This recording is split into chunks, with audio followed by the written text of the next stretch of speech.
Estamos a 12 minutos de las 9 de la mañana, momento de darle la bienvenida al ministro de Vivienda, Raúl Lozano, quien también es el nuevo presidente de Cabildo Abierto. Bienvenido, ¿cómo anda? Bueno, muchas gracias por la invitación, muchas gracias a todos los televidentes de Arriba Gente por mirarnos y escucharnos. Hay muchos temas para conversar, así que arrancamos con las preguntas. ¿Se dejó de pedir el requisito de no estar en el clearing para poder acceder a los planes de vivienda del ministerio? Así es, al poco tiempo que llegamos al ministerio, consultamos a asesores de cuáles eran las disposiciones que habían por el cual se pedía siempre como requisito para distintos programas del Ministerio de Vivienda y Ordenamiento Territorial que no estuvieran en el clearing. Nuestros asesores nos informaron al respecto y fueron concluyentes de que en realidad eran resoluciones ministeriales, por los cuales luego lo pasamos a la estructura del ministerio, o sea, la Dirección General de Secretaría. MEVIR ya no lo estaba pidiendo, ¿no? ¿Cómo? MEVIR ya no lo estaba pidiendo. MEVIR ya no lo estaba pidiendo, pero el ministerio sí, y ANB también lo estaba pidiendo, por lo cual también hablamos con el presidente de ANB al respecto, y bueno, resolvimos que no debería ser un requisito para que se accedan a las viviendas sociales. Ya que había muchos aspirantes que estaban en el clearing y que por tanto no podían acceder. Muchos. ¿Tiene una estimación de cuántos? Y lo que sucede es que si tenemos en el país más de 1.100.000, ¿no? en el clearing de informes, dentro de los que aspiran a tener una vivienda social, muchísimos de ellos obviamente están dentro de ese clearing de informes. Y si era un requisito, todos ellos quedaban afuera. Ahora, ministro, también hay una realidad de las personas que están en el clearing tienen diferentes circunstancias y situaciones. ¿Eso es evaluado también por el ministerio o no importa qué tipo de deudor o qué tipo de falta tenga esa persona? No, se evalúa por supuesto porque los otros requisitos siguen todos, digamos. Digo, porque si no puede ser debe propietario de otra vivienda, claro. O sea, todo eso debe tener, depende del programa, debe tener un determinado salario familiar, o sea, al tema de por qué está en el clearing, ¿se evalúa también? Se evalúa, no, fundamentalmente el clearing dejó de ser un requisito para no se mira la la calidad tampoco de por qué está en el clearing. No, o sea, se dejó de pedir la solicitud del clearing si está o no está en el clearing. ¿Hace cuánto que ya no se pide? Eso se dispuso hace poco, hace un mes, pero en realidad yo lo dispuse su estudio, creo que ni bien llegué, o al mes que estaba ya en el ministerio. ¿Hay alguna proyección de que esto pudiera afectar la morosidad para el pago de cuotas? No hay proyecciones en cuanto a eso, porque entendemos nosotros de que quien accede a una vivienda social o a un programa de vivienda social, dentro de sus propios requisitos, ya se sabe si puede o no puede cumplir con el requisito de pagar la cuota o no, porque tiene una franja, su salario, en el cual tiene que tener ese salario familiar para poder acceder a determinados programas. Hay otros programas que no necesitan tener ningún salario. Los programas para los más vulnerables, para los más frágiles, esos no se les requiere ningún tipo de salario familiar. Como ustedes sabemos, este gobierno está comprometido y es muy sensible a la realidad social que hay en nuestro país en cuanto a todos aquellos que viven en forma indigna en los asentamientos irregulares, y por eso los programas esos evidentemente no pueden pedir una franja salarial, porque evidentemente esas personas no podrían acceder. Claro, a propósito, ¿en cuánto está la morosidad hoy por hoy de la ANB? Claramente hay distintos programas, como dice usted, pero por ejemplo, en los de la ANB y los del propio ministerio, ¿en cuánto está? ¿En el torno de la cifra exacta, digo, pero en realidad no es una cifra alta en cuanto a la morosidad, es baja, no es alta. No es un tema que preocupe, digamos. No es un tema que preocupe. Bien. Tampoco tiene la cifra en cuánto se modificó la lista respecto a lo que señalaban recién, la cantidad de personas que hoy por hoy pueden ingresar a la solicitud de la vivienda. ¿Aumentó a partir de este cambio de la normativa? Por supuesto que a medida de que las familias van tomando información o contacto con esa realidad, más familias están en posibilidades de acceder a la vivienda social, por los cuales sí, claro, se anotan más. Ministro, yo leía hoy en búsqueda, el gobierno ha entregado unos 17.000 soluciones habitacionales. ¿A cuánto estiman llegar en el cierre del gobierno? Hoy por hoy tenemos, en cuanto a viviendas nuevas, en total, entre las que están terminadas y que están en ejecución, solo del ministerio, tenemos más de 23.500 viviendas. Si le sumamos las viviendas o las soluciones habitacionales, es decir, las acciones sobre el stock, alquileres, subsidio de alquileres y demás, digo, ahí ya son 36.700 más. Es decir, que el Ministerio de Vivienda solo por sí, hoy por hoy, ya tiene 60.000 soluciones habitacionales otorgadas entre viviendas nuevas y demás soluciones. Si lo sumamos a esto al sistema público de vivienda, es decir, a MEVIR, a la Agencia Nacional de Vivienda, al Banco Hipotecario del Uruguay, en ese caso, entonces, en este periodo de gobierno, llevamos unas 85.000 soluciones ¿Y habitacionales. entonces cómo se bajó el déficit habitacional? Y bajó, creo que importante. Si ustedes me dicen, si ustedes me dicen, ya estamos bien, no estamos bien. Digo, siempre tenemos que aspirar a más. Entonces, evidentemente estamos, me dicen, ¿está conforme? Y yo diría que estoy satisfecho, digamos, con lo que estamos haciendo. Yo creo que vamos a un buen nivel en cuanto a los distintos trabajos. Creo que el trabajo multidisciplinario, como se da en el Ministerio de Vivienda, en el Sistema Público de Vivienda, es muy importante. Como ustedes saben, cada profesión, digamos, tiene unas determinadas características que muchas veces se dan. Los arquitectos ya de por sí son muy creativos. ¿Pero en qué pero en porcentaje realidad, se pudo abatir el déficit habitacional, que era un gran tema en la campaña? ¿Lo tienen medido? ¿Hay números de eso? Y bueno, estoy diciendo de que en este momento 85.000 soluciones habitacionales se han otorgado Pero hay una estimación de cuánto es el porcentaje que aún queda de déficit habitacional en el Uruguay. Y sí, creo que estamos en la mitad aproximadamente, pero en cuanto a los asentamientos, vamos a llegar a un 20%, pese a que este gobierno ha sido el gobierno que ha otorgado un récord en cuanto a presupuesto para tratar de solucionar el problema de los asentamientos irregulares. Usted me dice que este gobierno solucionó el 20% de los asentamientos. Va a solucionar, sí, va a trabajar sobre 120 asentamientos. ¿Eso comprende también, por ejemplo, el Kennedy en Maldonado? Eso comprende también el Kennedy en Maldonado. El ministerio allí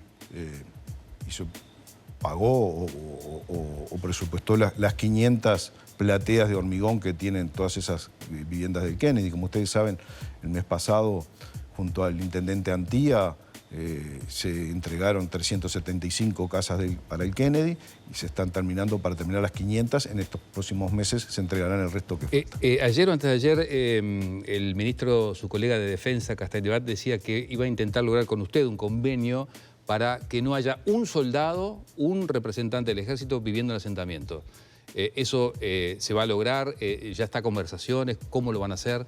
Ya tenemos firmado un convenio marco, que lo firmamos el 18 de agosto, cuando llevamos unos 3 meses en el ministerio, con el ministro Javier García. Ahora estamos actualizando toda la parte de protocolos para cada uno de los programas, porque es realmente escandaloso, si se quiere, la cantidad de soldados y policías que viven en asentamientos irregulares. ¿Cuántos? ¿Qué es escandaloso? Y soldados, me decía el propio ministro de Defensa, que ya se calcula que hay 1.000 viviendo en asentamientos irregulares. No tengo el número de policías, pero es otro tanto.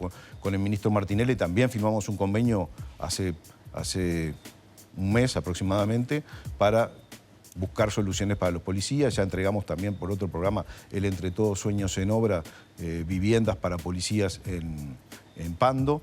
Es decir, que venimos trabajando fuerte en los distintos grupos específicos, si se quiere, como son en este caso soldados y policías. Claro, pero no le va a dar la gestión para terminar con situación cero de policías y militares en asentamientos. Nos gustaría que sí, pero por lo menos la vamos a dejar muy encaminada y como con el resto de la población, ¿no? No vamos a atender solo policías y soldados. No, está bien, yo me refería porque específicamente había hablado Castellbat sobre eso. Sí. Ministro, respecto a la cantidad de viviendas nuevas que se entregaron, ¿cuántas efectivamente se licitaron y se crearon durante este periodo de gobierno y cuántas vienen de la administración anterior? Viviendas nuevas entregadas. De planes y programas de este gobierno actual. Entregadas ya como nuevas son 13.500, sumadas a las que están hoy en obra o en ejecución. ¿Ninguna viene de programas de la administración anterior de esos? No, esto, como ustedes saben, esto no empieza y no termina con una administración. Esto hay algunas que sí, claro, que vienen del gobierno anterior. Nosotros lo que hicimos cuando llegamos al ministerio, dijimos, bueno, vamos a seguir. Ya en la política ministerial, si se quiere, es seguir con los programas que estaban ya en ejecución. Nosotros no cortamos ninguno de ellos, es decir, de que sí, hay algunas de esas viviendas. Ya actualmente, como han pasado 4 años, ya actualmente prácticamente todos, me animo a decir que todos los que están actualmente estamos entregando son de este gobierno, no son del anterior. Cuando se habla de soluciones habitacionales, ¿qué comprende? A veces son pequeñas reparaciones en viviendas que ya son precarias y bueno, solo que dejan de lloverse en alguna parte, pero no tiene una solución de vivienda digna a esa familia. Bueno, no es tan así. En soluciones habitacionales se hace un estudio, un informe técnico de la vivienda y se hace lo que se llama normalmente acciones sobre el stock. Es decir, a esas familias que tienen viviendas que son muy precarias, se les construye, por ejemplo, un baño nuevo, se le construye un dormitorio, se les arregla el techo, digamos, no es que se le haga toda la vivienda nueva. En base a la vivienda esa, si la vivienda lo acepta, si la vivienda es aceptable, digamos, se le busca una solución de darle esa ayuda. Puede ser por acciones sobre el stock, puede ser por autoconstrucción asistida, digamos, se le mejora la vivienda que ya tiene. Quien accede a una solución habitacional de ese tipo, ¿se le impide acceder a otro plan para poder acceder, por ejemplo, a una vivienda nueva? Acorde con la reglamentación del propio ministerio, digamos, quien se ve beneficiado por una intervención ministerial, sí se le impide que tenga otra. Ministro, ¿fue un trago amargo? ¿Fue lo más complicado que tuvo durante su gestión todo el proceso de investigación de las adjudicaciones de Irene Moreira? Y fue, digamos, sí, no voy a negarlo, que fue un tiempo, digamos, complicado, molesto, digamos, en el cual parecía que, no para mí, pero sí para muchos, la importancia estaba toda centrada en la investigación esa, administrativa que yo mismo dispuse. Para mí siempre fue mi objetivo la vivienda, o sea, más viviendas y de mejor calidad. Y ese fue mi gran objetivo, siempre lo dije. Digo, de repente para la profesional, para la letrada que estaba haciendo la instructora, su objetivo era sí hacer la investigación, pero no era el mío. El mío era más y mejores viviendas para todos los ciudadanos uruguayos que lo requirieran, viviendas sociales, por supuesto. Es decir, creo que ahora ya es un paso terminado, pienso yo, y bueno, creo de que podremos seguirnos enfocando, como lo hicimos desde un principio, en las viviendas. ¿Y cómo está el clima dentro del ministerio? Habida cuenta que ha habido molestias en el sindicato, por ejemplo, por posible responsabilización a funcionarios de órdenes apartadas de la norma que venían desde la ministra. Bueno, ahí hubo una declaración del propio sindicato que tenía, pongámosle, errores, digamos, porque no eran ciertas, digamos. Ningún funcionario fue sancionado, por lo menos hasta el momento. Digo, sí, digamos, son pasibles podrían ser pasibles de una sanción, pero ¿Por qué? no. ¿Por qué podrían ser pasibles de sanción si ellos dicen que obedecieron las coordenadas de Sereta? Y teniendo en cuenta lo que son las sugerencias de la propia investigación administrativa. Si uno lee la investigación administrativa, sugiere justamente que los funcionarios no cumplieron con sus obligaciones como tales. Pero bueno, eso está en estudio. ¿Qué obligaciones serían las que no fueron cumplidas? Y según lo que dice la investigación administrativa, que cuando hicieron sus informes, no dijeron que no se podía hacer, digamos, haciéndolo en forma gruesa, digamos, no le dijeron al pedido ese, no le dijeron, no, esto no se puede hacer. Es que es difícil, ante un pedido de un jerarca, negarse, ¿verdad? Hay que ponerse también en los zapatos de los funcionarios, que viene el director de vivienda, Jorge Sereta, le dice, muchachos, es esto, y negarse es complicado. Claro, justamente en mi evaluación, justamente considero eso, exactamente eso. Pero entonces, si el funcionario tenía posibilidad de negarse, ¿ese pedido era fuera de la norma? El funcionario, el informe técnico, ellos podían perfectamente decir de que en ese informe técnico no, a esa familia no le corresponde, digo, por ejemplo, pero no fue así. Pasa que se aplicó un mecanismo paralelo, ¿no? Esa ventanilla que se abrió especialmente para quienes de alguna manera venían a través de la ministra, se le daba una atención diferencial si no cumplía con los requisitos. Sí, eso creo que lo que usted se está refiriendo es a las planillas puertas abiertas. Bueno, Digo, que forman parte de toda la sí, investigación y de esos casos puntuales. Sí, claro, tenían cierta, se puede decir, un trato preferencial en el sentido de que sí o sí se le iba a hacer un informe técnico. Y a veces el ciudadano que pasaba por el ministerio y entraba y le decía, no, a usted no le corresponde, y ya se terminaba no tenía informe técnico, digamos. No, era simplemente si para usted hubo abuso de poder o no por parte de la ministra, teniendo en cuenta lo que refleja el informe, lo que se señala, las entregas que se hicieron, las observaciones después, el vínculo que incluso tenía Irene Moreira con esas personas. Yo creo que en la resolución ministerial, que es lo que yo firmo, creo que está claro qué es lo que considero yo, por lo cual las otras consideraciones, que son todas muy respetables, creo que el trabajo de las dos abogadas intervinientes fue muy profesional, fue muy serio, digamos, llegaron a los hallazgos, yo consideré todos los hallazgos de que dicen en esa investigación, en una investigación administrativa, que son de muchísimas, hay distintas adjetivaciones y conceptos que ahí se emplean, que entiendo yo que esos son interpretaciones de las intervinientes, que son todas muy respetables, pero uno puede coincidir o no. Como ustedes saben, los informes técnicos o profesionales en este caso no son vinculantes. El decisor acá o el jerarca es el que debe de decidir en base a las distintas sugerencias, recomendaciones y demás que le hacen, en este caso, las abogadas intervinientes. ¿Y cuáles Pero son? no me atan a mí, no es vinculante decir todo lo que dice acá no es preceptivo. a pie juntillas. No es preceptivo, claro. No es preceptivo. Ahora, ministro, ¿cuáles son justamente para usted los argumentos por los cuales esto no termina en la justicia? Bueno, yo no. Yo digo lo que yo considero, ¿verdad? Por eso.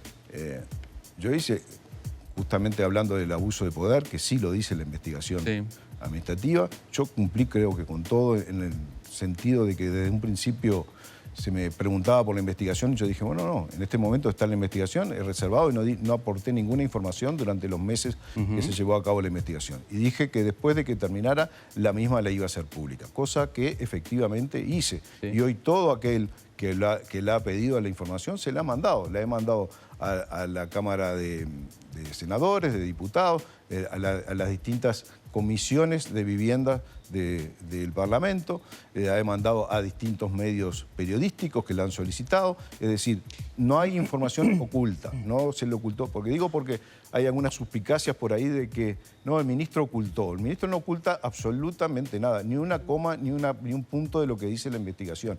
A nadie. Es decir, el ministro lo que hizo su resolución en base a esa investigación, en base a los hallazgos de la investigación, hizo la propia resolución acorde con mi leal saber entender y allí está la resolución ministerial. Por lo cual jamás se le ocultó o se escondió o esas suspicacias que andan de que se le escondió información. Ahora, me equivoco si interpreto que lo que usted vio es que hubo, como dice el informe, un abuso de poder, pero no un abuso de funciones, que por tanto no se tipifica el delito de abuso de funciones y por eso no presenta la denuncia. ¿Está bien esa interpretación? Yo consulté a las abogadas intervinientes, sé que en un programa salió como que era una conversación privada. En realidad, para mí es una conversación típicamente profesional, que le pregunto a abogadas qué significa abuso de poder y qué significa abuso de funciones.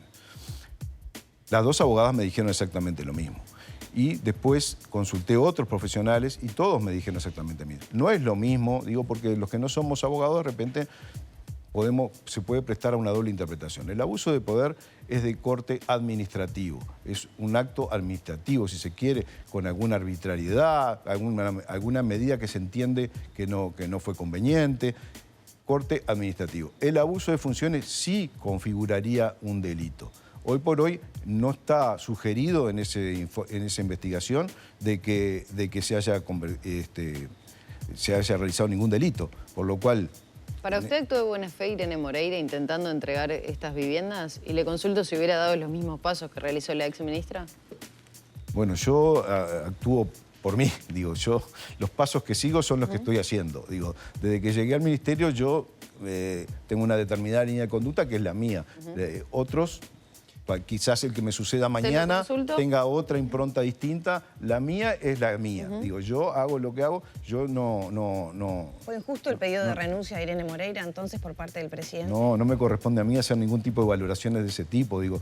Y aparte tampoco voy a hacer valoraciones post-fácticas, digamos, de lo que ya fue. Lo que ya fue, ya fue. No, porque desde Cabildo Abierto se ha señalado a veces como una intencionalidad de menoscabar el trabajo de Cabildo Abierto para que su perfil no suba, etcétera. No me corresponde a mí hacer ese tipo de valoraciones. Yo sí puedo hablar por mí en el sentido de lo que yo hago en el ministerio, lo que vengo haciendo y lo que voy a seguir trabajando. Digo, a mí lo que me interesa es eso, esa disposición de que las personas no necesiten más del clearing. La disposición ahora estamos estudiando para aquellos que, como ustedes saben, fueron desalojados porque prácticamente en las inclemencias del tiempo, las emergencias, sobre todo en Florida, pero en otros departamentos también.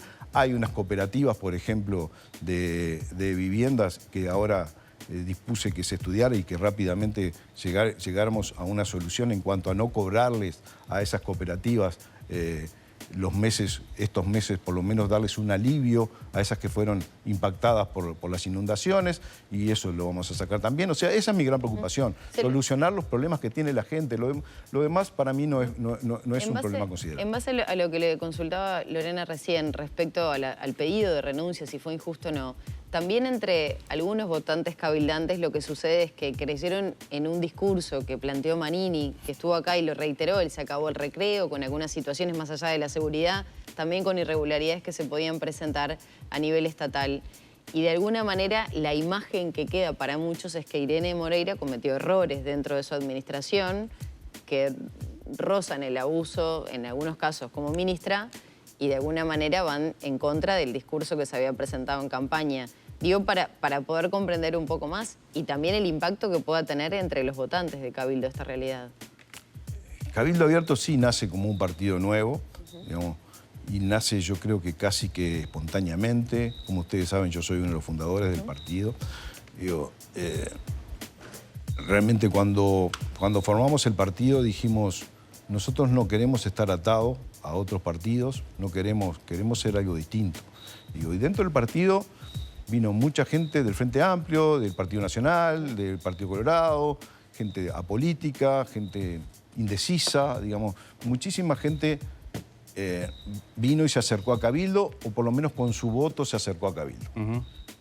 Lo que nosotros dijimos en un principio lo hemos cumplido a pies juntillas. Digo, no hay nada de lo que se dijo por parte del Movimiento Social Artiguista o de Cabildo Abierto, de que en lo personal no lo haya cumplido. Es decir, que lo que podemos considerar es mi actuación en los distintos lugares. En el Senado, los 3 años y medio que estuve y que fui coordinador de bancada de senadores, o en el ministerio en estos casi ya 11 meses que tengo. El ministro ahora agarró la changa de la presidencia de Cabildo Abierto justamente. Si le dicen que en octubre llegan al 10%, ¿firma? No. Nosotros ya tuvimos el 11% en el 2019.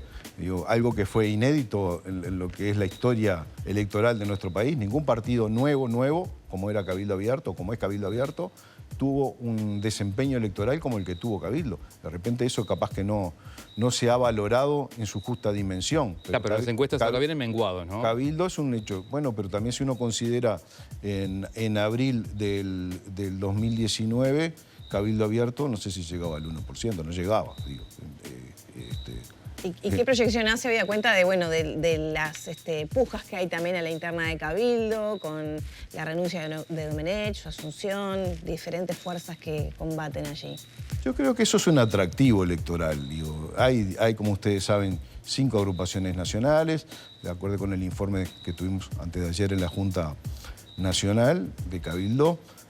Tenemos actualmente ya 104 agrupaciones departamentales registradas, algunas que se encuentran ya vinculadas a estas 5 agrupaciones nacionales y otras que no, que están en forma independiente. Es decir, eso para nosotros es algo positivo. Es algo positivo que los cabildantes o los no cabildantes, aquellos que son indecisos, se acerquen a Cabildo porque determinada corriente, determinada agrupación los convence. Y digamos, se amplía el menú para poder elegir lo que cada uno quiere. Para nosotros eso es muy positivo, de que hayan distintas direcciones, distintas interpretaciones dentro del Cabildo, siguiendo siempre lo que son los principios y valores de nuestro partido. Lozano, muchas gracias por estos minutos. Bueno, muchas gracias a ustedes y estamos a las órdenes. Muchas gracias.